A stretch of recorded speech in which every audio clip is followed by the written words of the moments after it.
presentation. Yes. Yeah, and I will be off camera, keeping an eye on the chat. Feel free to ask questions. This is your time. Without further ado, I pass it to Michael.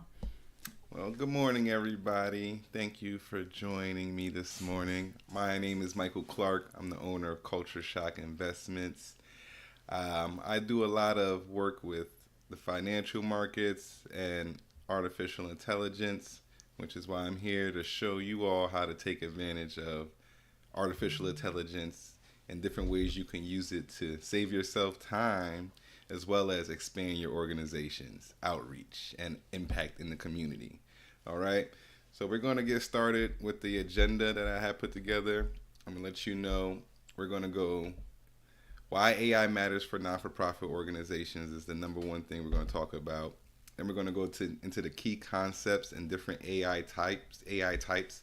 And this is because I want you all to understand from the ground level. I know the tools are out there and everybody's starting to get really familiar with all the integrated tools, but you're not necessarily savvy on may not be savvy on to what type of AI you're using, whether that be machine learning, a large language model, etc. Like this is like the coding level of when the internet came out, when everybody was learning how to create their own websites. But if you remember, that is a powerful skill to have now. If you had that skill early on and you knew how to create a website and you knew how to customize, yes, this seemed like grueling work early on or a lot of extra information, but those people that have that knowledge are very, very integral in today's society. They're the ones that help and create these AI programs now because they stayed in tune with what it took in order for the internet to be built to what it is today. So I want you to understand from ground level up, you don't have to retain everything as far as machine learning, large language models, and everything like that. But I do want you to understand the terminology and language. So when people speak it around you, you're familiar. And with you all being restorative justice programs, I want you to know that ethical and privacy considerations are a major, major thing that I considered when putting this presentation together because I know you deal with a lot of sensitive information. So you have to be careful of what you're putting into certain AI systems, the private versus the public ones, and I'm going to go over that as well. There's no code and low code platforms out here, so people who are not computer coders or computer geniuses, there are AI programs out there that do not require you to know any kind of coding or very little coding if you want to have some advanced features added on. Then there's security focused solutions out there that are very secure as far as the database. They're more internal database or cloud based that is only accessible by your organization versus using the open chat GPT, which I know is very important for your organizations. And I'm going to give you a comparison of the tools from the free to the premium version of the tools, what you're going to be able to take advantage of, starting with low to no funding, and to maybe when the funding for the organization picks up, or you want to implement the more advanced version of the tools we're talking about, okay? And I'm going to give you use case organization by organization. I may not go through all the organizations because of the attendance, but whoever's here, I do want to focus on your organization. So see somebody in the audience, just type in the chat, let me know what organization you're a part of, so I could make sure I lock in on that one for you. And then we're going to go over a strategic roadmap and the next steps for each organization or the ones that are present. All right, because there's a certain way you want to integrate and roll out AI inside your non-for-profit, especially when it comes to restorative justice. You don't want to just throw things in there that could really cause issues within your system, how it operates now. So you want to integrate smoothly and intelligently. Now, speaking of that, I have a program I put together to help explain the the terminology and do my introduction of the presentation. I'm actually using AI. I see AI as one of the attendees in the chat room as well.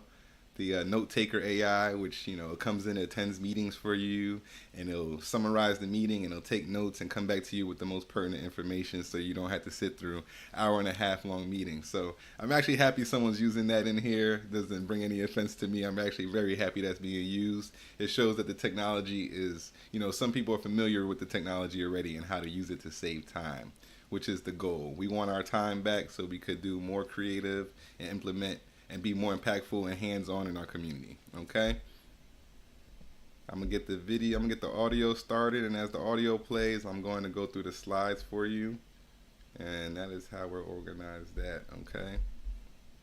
Let me get this pulled up,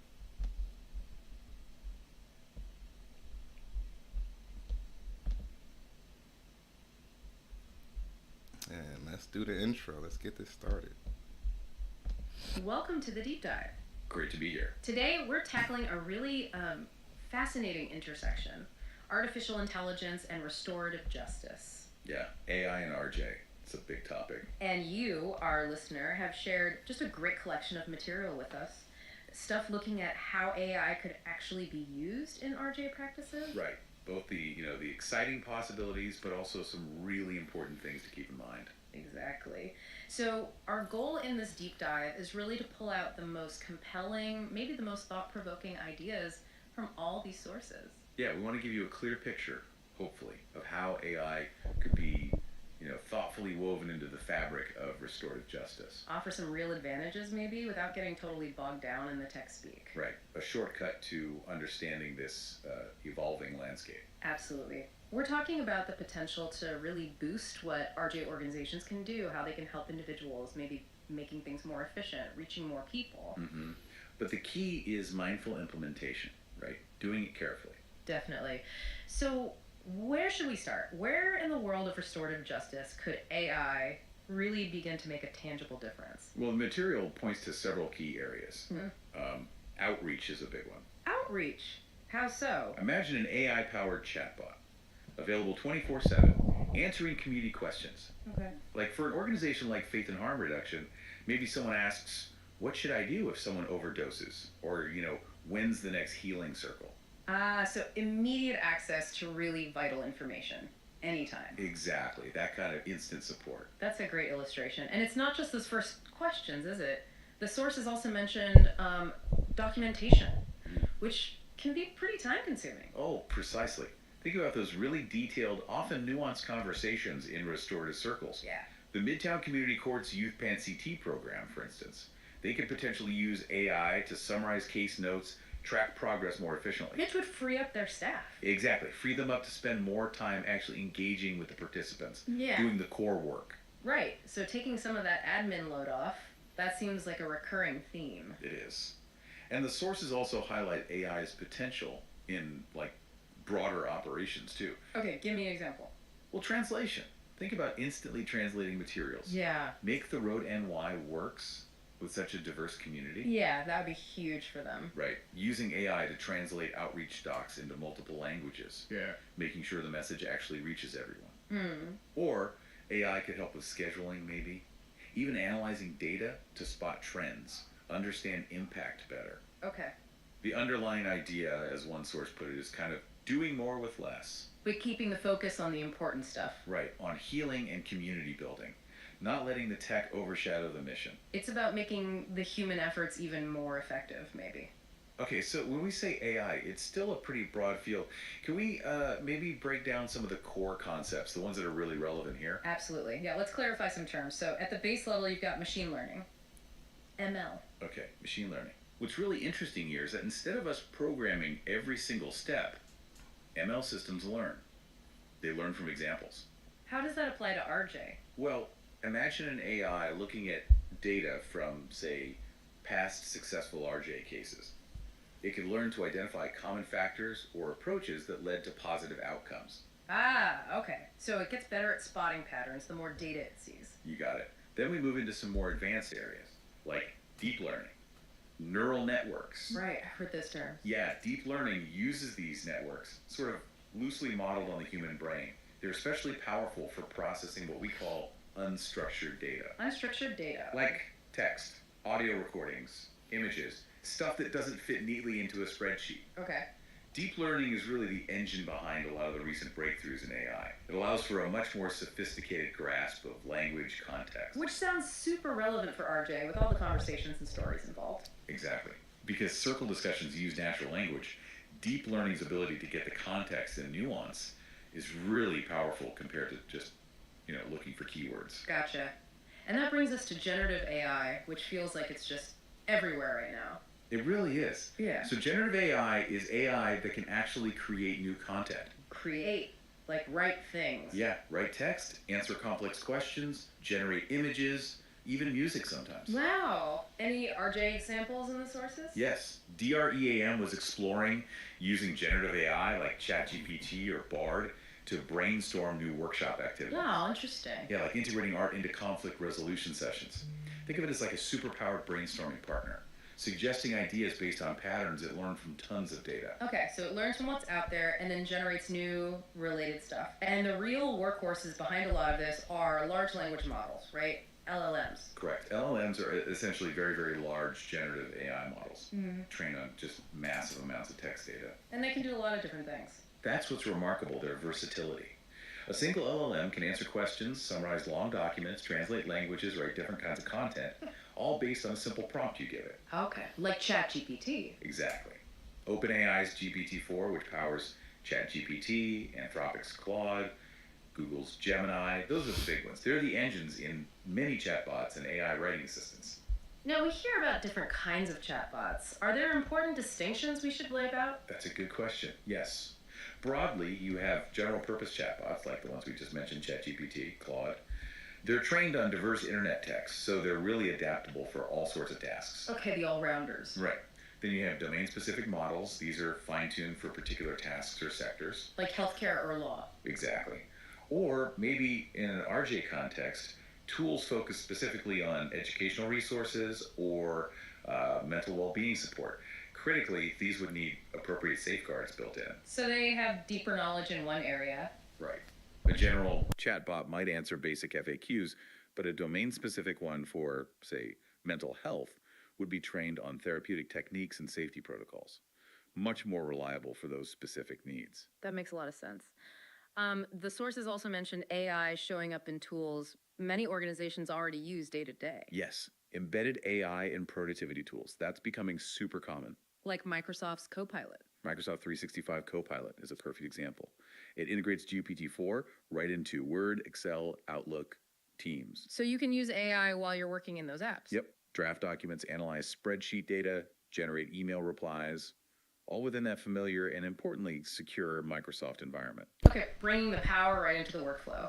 What about organizations that have like really strict security needs or want more direct control? Good point. For those situations, there are open source and custom models. Open source. And the underlying code is publicly available. Models like Llama 2, GPT-Neo. Organizations can actually run these on their own servers, their own infrastructure. Ah, so they keep the data in-house. Exactly. It offers complete control over the data and the model. But There's always a but. yeah, it usually requires significant technical expertise. Someone who knows Python programming, AI deployment frameworks. It's an investment. Right. Not just plug and play. That level of control sounds crucial for sensitive RJ data, though. It can be, absolutely. Now, for those of us who aren't coding wizards, are there more accessible ways, like for analyzing text data, maybe survey responses? Definitely. There are tools often called drag and drop AI builders. MonkeyLearn is one example mentioned. Drag and drops sounds promising. Yeah, they have user-friendly interfaces. You can do text analysis like sentiment analysis without writing code. Upload survey responses, click a few buttons, and train a model to see if feedback is positive, negative, neutral. Okay, that sounds much more doable for many groups. And interestingly, the sources also noted you can often get similar results just by crafting really detailed, specific prompts for a general tool like ChatGPT. Ah, so prompt engineering is key there too. Very much so. And beyond just analysis, AI can be integrated into broader processes too. Wow. Through workflow automation tools. Think Zapier or Microsoft Power Automate. I've heard of Zapier. It connects different apps, right? Exactly. These tools let you link apps and weave AI into routine tasks, again, usually without coding. Like, A simple example, maybe you get feedback through a Google form. You can set up a workflow to automatically send that feedback to OpenAI for a summary, and then email that summary straight to your team. okay, I can see how that kind of automation could really free up valuable staff time. Definitely saves time on manual steps. Let's shift gears a bit, though, to something really critical. Security. Especially for RJ organizations handling sensitive personal information. What are the high security options? Crucial topic. The sources highlighted several approaches.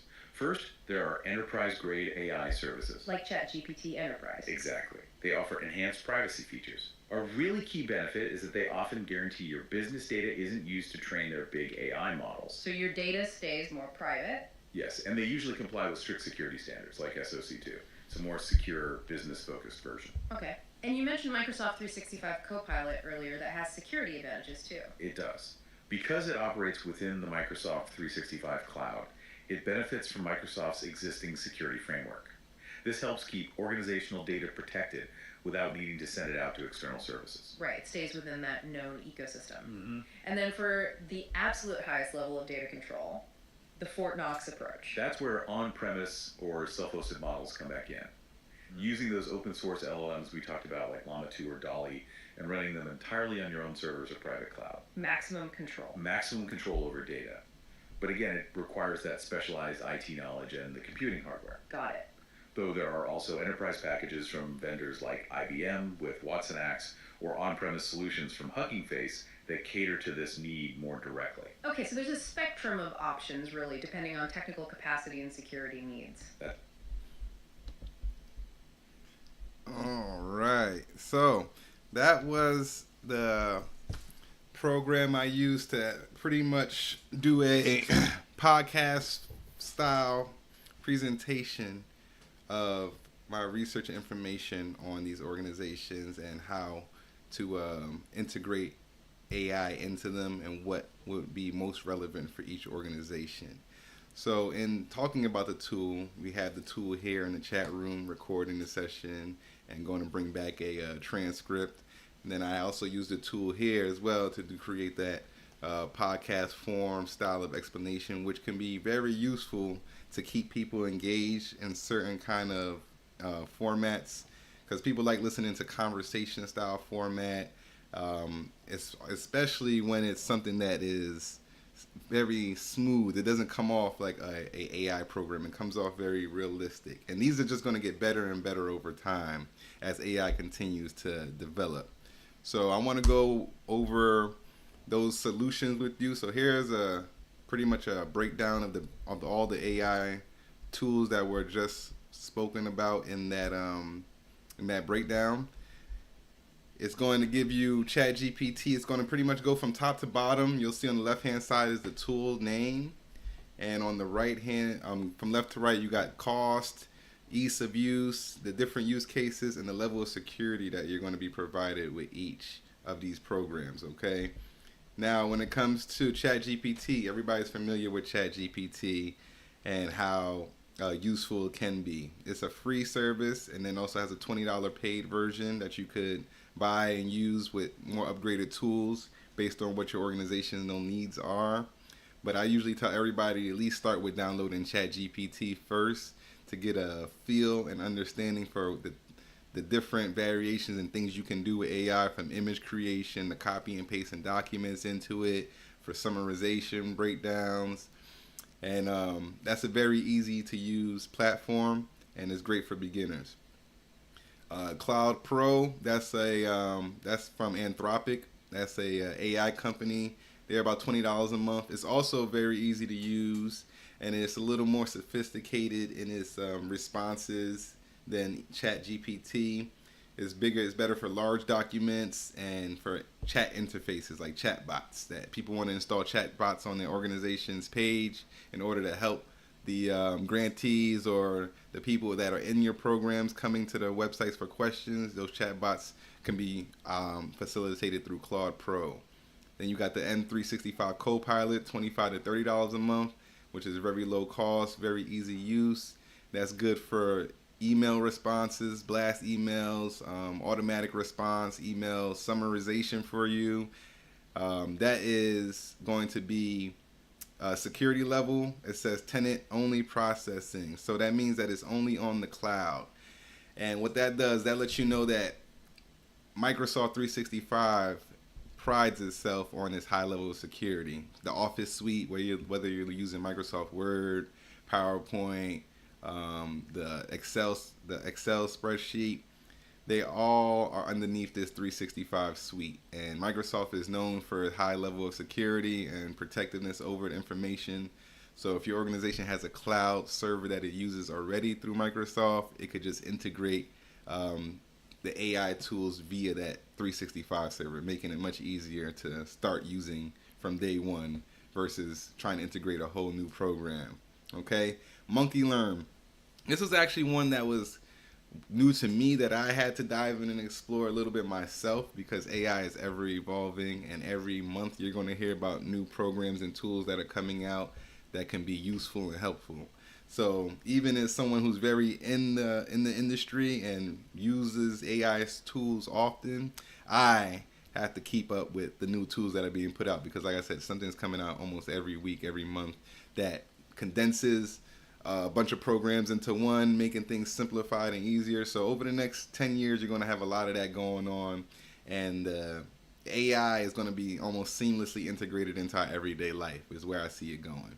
But right now, it's definitely going to give non-for-profit organizations like all your restorative justice programs a leg up as the world catches up. So the faster you learn about it, which is the point of this seminar, the faster you learn about these kind of things, the quicker you can accelerate your programs, and you could close that gap that you may have had in the past with organizations that are larger than yours. They may not be integrating this because it's not as easy for them to integrate these tools on a mass scale without massive layoffs and all other things that may come with it. But smaller organizations can integrate this easily and then expand very rapidly based off of these tools. So Monkey Learn is one of those tools that uses drag and drop. You drag and drop a lot of documents and information in there. Summaries, this is good for people who do a lot of questions and summaries, or they get a lot of surveys from their participants. What this does, it'll help you organize and categorize all of that information based on how you tell it to read the data and how you want it to be categorized. It's not going to come up with its own bias. It's going to go based off of what you're telling it is a good response, bad response, okay response, and then that'll help you analyze data and information much more quickly. Then you have Vertex AI, is pay as you go. Deep Learning, Deep L Pro, $8.50 a month, is also a pay as $8.50 a month is pretty cheap, and there is no data storage on there. So people who is worried about their data being stored or used in later or future use case, you don't have to worry about that with Deep Learning Pro. Then you got the Watson Assistant. That's one that's pretty popular now. That is also free. That's becoming more integrated into the computers as they come out. So everybody knows about IBM Watson, and they are just integrating AI into that hardware. And then you have the open source large language models. That is for the people who are very code savvy, good at coding on the computer. But even now, you don't necessarily have to be good at coding. If you have a clear understanding in mind of what you're trying to create, you can now even prompt the AI to create the coding for you, so you could create your own open source large language model as needed. You know, it'll help you write the code based on what you're describing you want the website to function as, or you want your large language model to function as, and it'll help you create that on its own. So that is a very useful tool, using AI to create AI tools. And that's kind of what we're heading into a future of, where you're going to see AI is now coming in and being integrated into a lot of organizations. And people are learning, and there's going to be human AI integration as of right now. And AI is helping to make human performances better and more efficient. And now we're going to bring in AI behind the AI to make that AI more efficient. And that's going to help advance our efficiency drastically as a human population over the next decade, I forecast. All right, let's keep it moving. I was going to do a brainstorm moment. I know we have somebody in here, so I open it up for questions or anything you may have so far that you're unclear about. Let me know. I could clarify it for you. But I wanted to do a little brainstorm session where we kind of take about 5 minutes, maybe think about what you've been explained so far, how you would integrate this into your program, and then give a little feedback on what you came up with, about what program you would prefer to use. You could prefer to use one of these tools, which tool you would use, at what cost per month, and where do you see it helping you the most, and what part of your of your organization do you see needing the most assistance, and this could be applicable immediately. All right, so I want to do a little break session for that. I know we don't have too many people in here, so if we want to do interaction, you could come on and talk to me directly. That's fine as well. But I have a few ideas that I already put together on how each organization is going to be able to use AI in the future going forward, and what particular tasks they may want to use it for based on what I read about your organizations. So I have something kind of drawn up myself, but I want to see, you as the actual participants in these organizations on a daily basis. Where do you see this being implemented, and where do you see yourself being able to implement it? So just take 5 minutes. Oh, they're not from the organizations? Okay.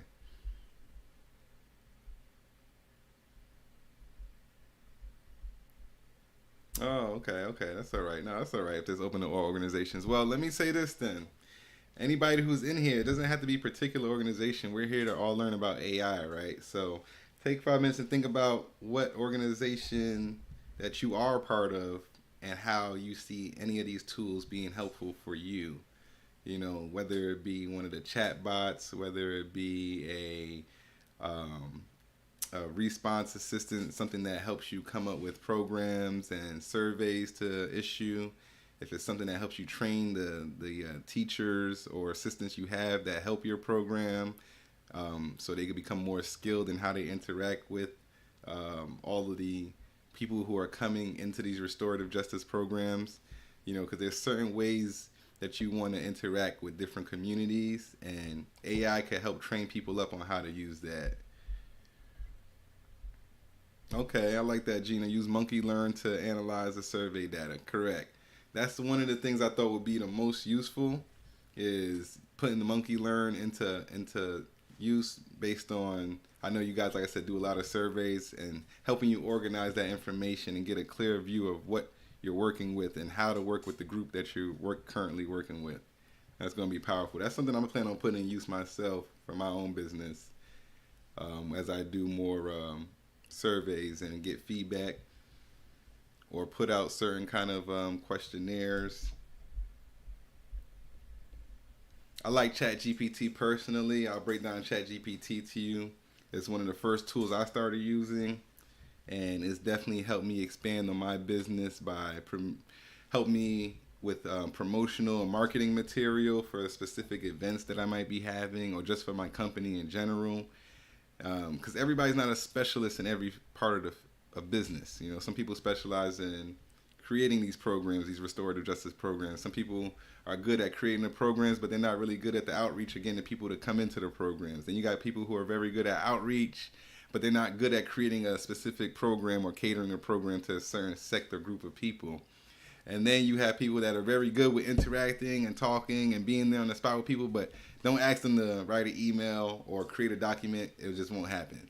So I can see AI helping in all these different facets of your organization. You just got to find where your strengths and weaknesses are and move off of that alone. Okay. Well, I like that, using the Monkey Learn. So we'll keep it moving from there. So my recommendation on how you should roll it out, how you should be rolling out AI in your organizations. Phase 1 is a 2-month plan. The first 2 months, I would suggest that you take on one of those low cost or free AI programs that I just presented and start using it. Or identify your pain point. Like I just said, identify where your organization needs the most help and assistance. Right? And then you want to find the program, the AI program that I presented that will align the most with solving that problem, and then use the trial version or the free version of that program to get started. And that'll be the first 2 months. And that'll help you get a feel for how the program operates. And I'm also very assistive with that. I'm going to be here to help you all as you integrate these programs into your organizations. I can help you with all the different types of tools and learning how to integrate them into your organization for specific purposes. If you want to do something like developing your own large language model, I know all the tools that you need to get that kind of stuff done. So that's what I'm here for, to provide that assistance. And as you kind of roll this stuff out, help you roll it out seamlessly without much headache. Because if you don't, even though it's a great tool and it's going to save you a lot of time, if it's rolled out improperly, it's going to cost you a lot more.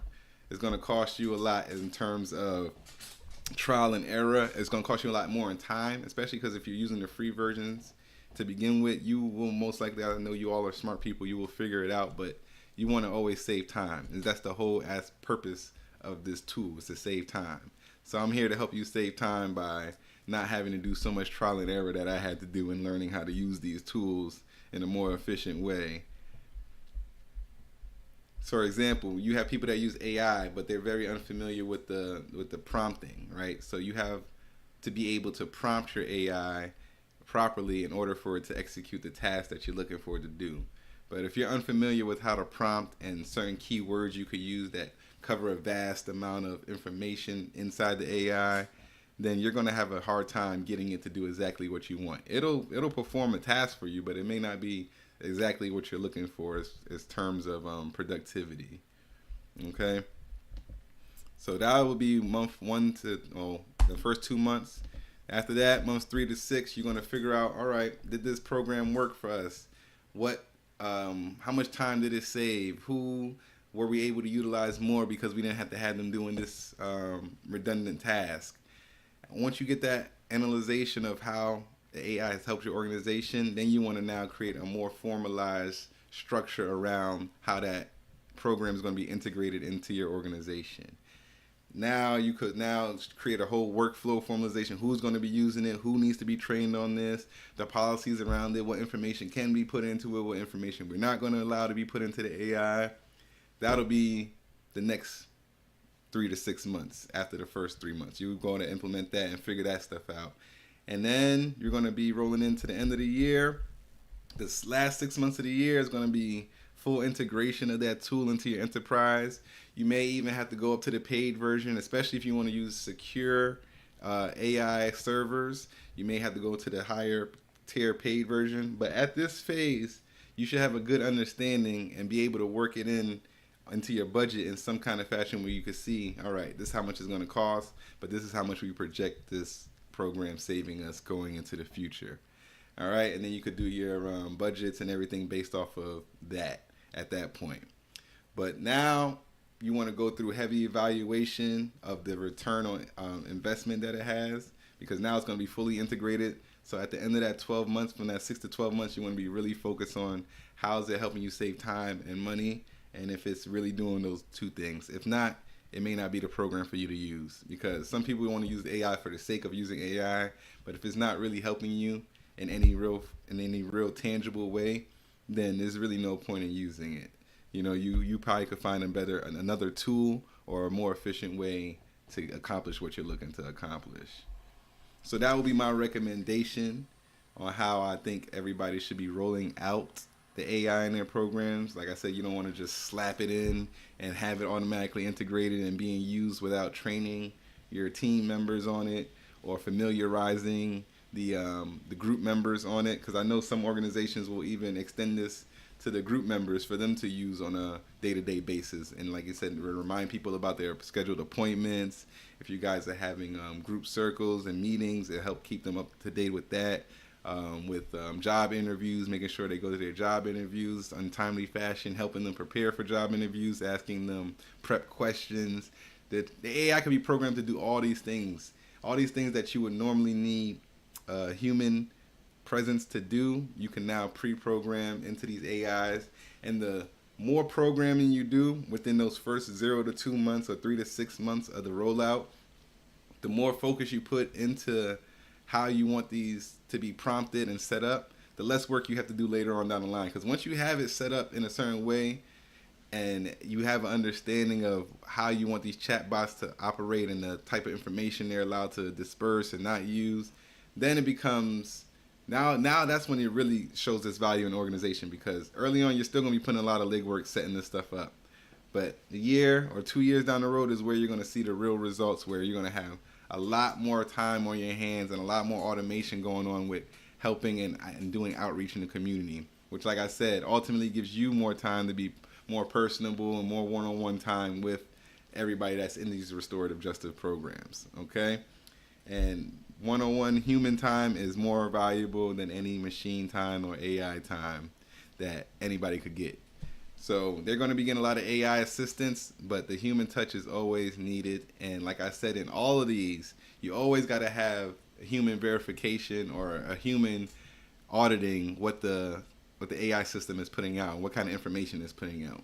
Because a lot of these AI systems are still young themselves, and they don't have a lot of they haven't been corrected in a lot of areas of business and speech yet. I know people remember early on there were issues with the chatbots giving racist responses, and how they responded to certain things was very I would say gender favoring, gender based, masculine based.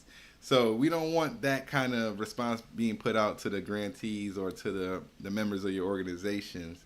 So you always want to have someone audit any information that's coming out of these AIs, especially in the early phases as you're setting them up. Over time, once the system has a good idea of how you want it to run and operate, it won't require so much auditing. But in the beginning, you want to be heavy on the human involvement and auditing of everything that the AI is putting out. Whether you have a board put together that reviews everything before it goes through, just to make sure and verify, it's going to be worth it to save yourself from any legal issues that may come up because AI said or did something. And that's exactly why I put that here. Always include humans in the loop and review ethical and privacy guidelines of your organization. Okay? All right, let's keep it moving. I had a roadmap laid out for each organization. Who is in here right now with us? What organization is this?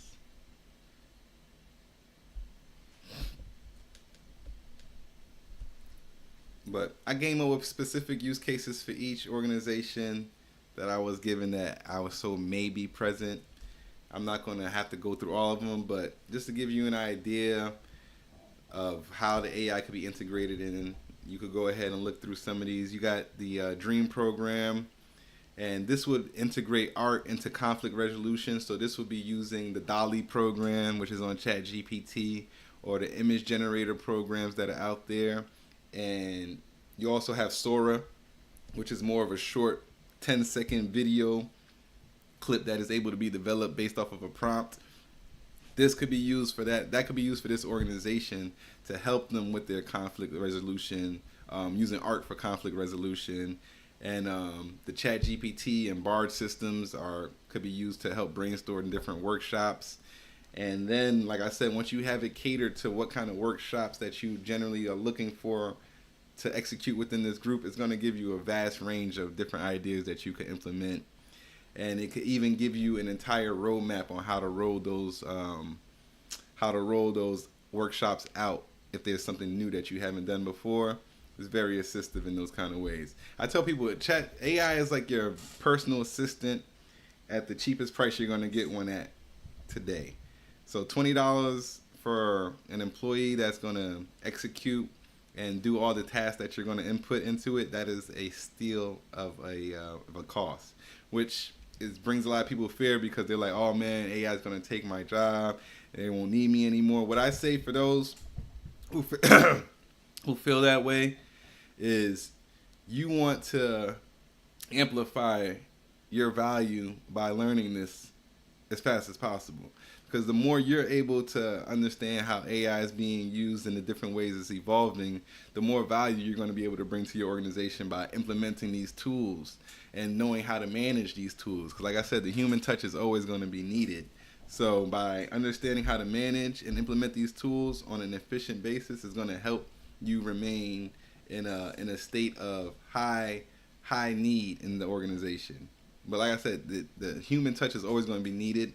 You see a lot of people getting replaced by machinery in corporate world and corporate America. And it started off being with redundant jobs that were very repetitive. But now it's getting into more advanced levels of jobs like teaching and healthcare AI is starting to infiltrate all these fields.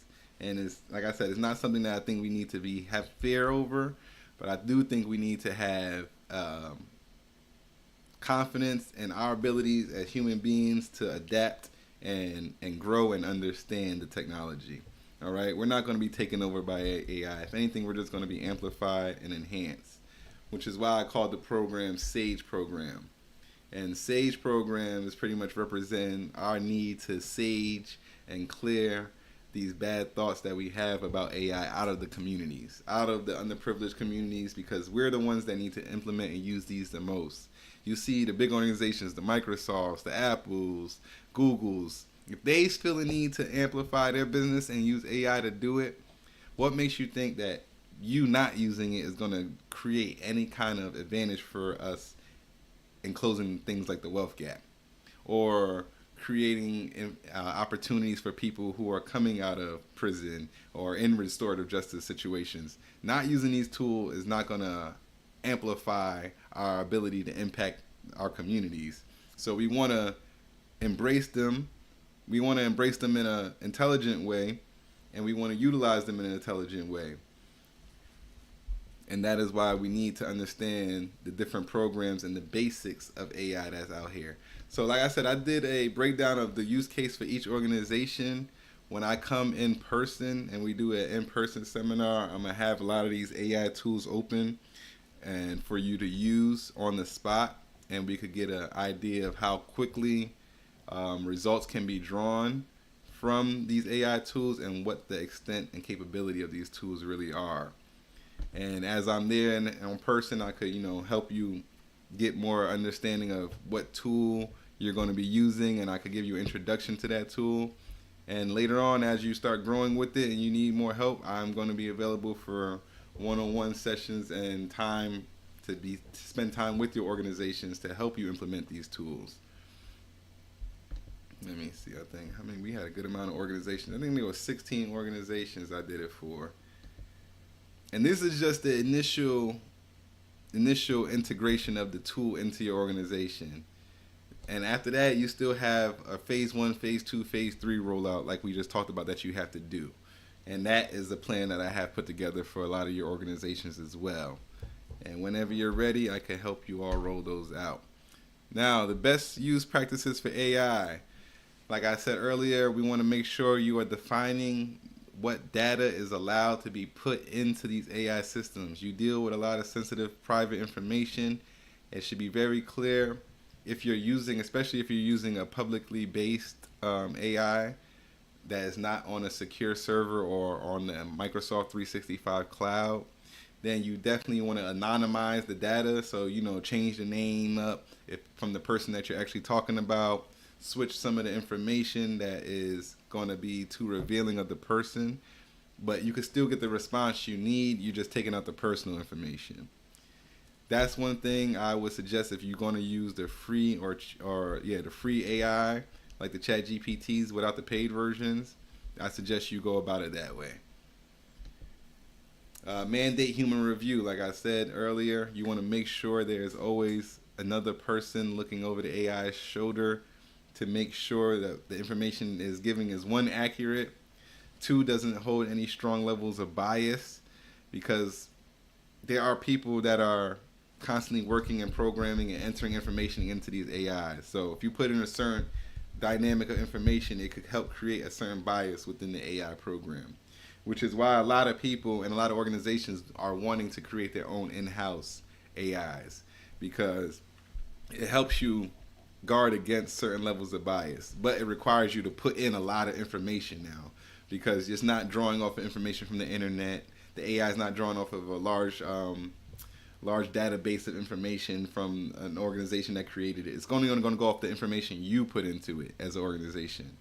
So that means you got to have a lot of data information ready to upload. But once you have all that data information uploaded, it's going to be on your secure server, and that AI will be more catered to helping you and your organization out.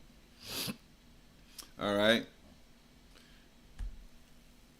And the feedback loop for bias or errors. The feedback loop is what I'm talking about, is creating that maybe board of people that the information has to go through before it's released to the public.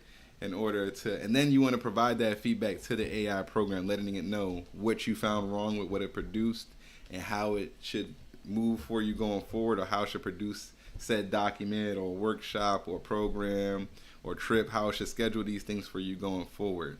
And through that correction, the AI gets better and smarter and more efficient. And the next steps, I told you I'm going to do the 90-minute workshop. That is going to be on June 26th. I'll be there live. I suggest anybody that's here, if you don't have ChatGPT, download ChatGPT. I would also download Bard. It's another one that's out there that's being used. And with those two programs, that should be good enough for you to have on your devices and phones to do the task that I'm going to put out there for that workshop. Like I said, one-on-one office hours are going to be available for you all to book time with me after that June 26th session. I will at least want you to do the hands-on session first and see what program that you feel most comfortable or is going to be most useful for your organization. And we get to meet face-to-face in person. And then from there, as you're doing your phase 1, phase 2, or phase 3 rollout, we could book that one-on-one support that you may need to answer some tech questions or help with the rollout of the programs. Because I know you are the experts on what you're trying to do as far as helping within restorative justice or within the community. So I'll let you handle that. But when it comes to the tech aspect of it, I could come in and help you understand how to use the tool, what part of the tool you may be looking to use for the task you're looking to accomplish. And then I suggest that you guys, as organizations, all of your organizations that fall underneath restorative justice, do a monthly collaboration, especially after the rollout has begun. I would say around phase 2, in that 6-month range, 3 to 6 month range, you guys should be communicating with each other on a monthly basis and sharing your feedback on the different things you discovered within the AI program that you're using. Because like I said, this is an ever-evolving field. It's going to be new tools created almost on a monthly basis and definitely a yearly basis. So you want to share that information with each other. Let your partners in restorative justice know that, hey, listen, I'm using this tool. It's very effective at providing some kind of remote therapy for some people that may need on-the-spot conversation. Is good for that. It's good for organizing my workshops for me. It's really helped me save time and money in this area. We're able to do more outreach over here because of it. So share that information with each other, because teamwork makes the dream work. And the more this information is shared between us, the more efficiently we're going to be able to implement this into the community. And like I said, technology like this is going to be powerful for expanding the outreach of restorative justice, and it's going to be powerful for impacting underrepresented communities and helping us become more represented on a mass scale. And let me see. So anybody have any questions? I'm here for all the questions. Take your time. Amazing. Thank you, Michael. I'm going to give more time for questions, and also if anybody has further questions, I'm going to put my email in the chat, and we have all of your emails. We'll be sending out slides so you can keep all this info somewhere helpful. Right. So let's get ready to sage the community. I love it. We're going to change our mindsets about AI. We're going to embrace it. We're going to use it to help elevate and expand our outreach, especially through restorative justice, which is the goal here. And here's my contact information. Here's a QR code. If you have a phone, you can scan that code right there on your screen. I'll take you to my site. And that's it. You can find me at Culture Shock Investments on all social media platforms for those who are heavy on social media. And feel free to reach out. I'm here for you guys. Thank you so much, Michael. And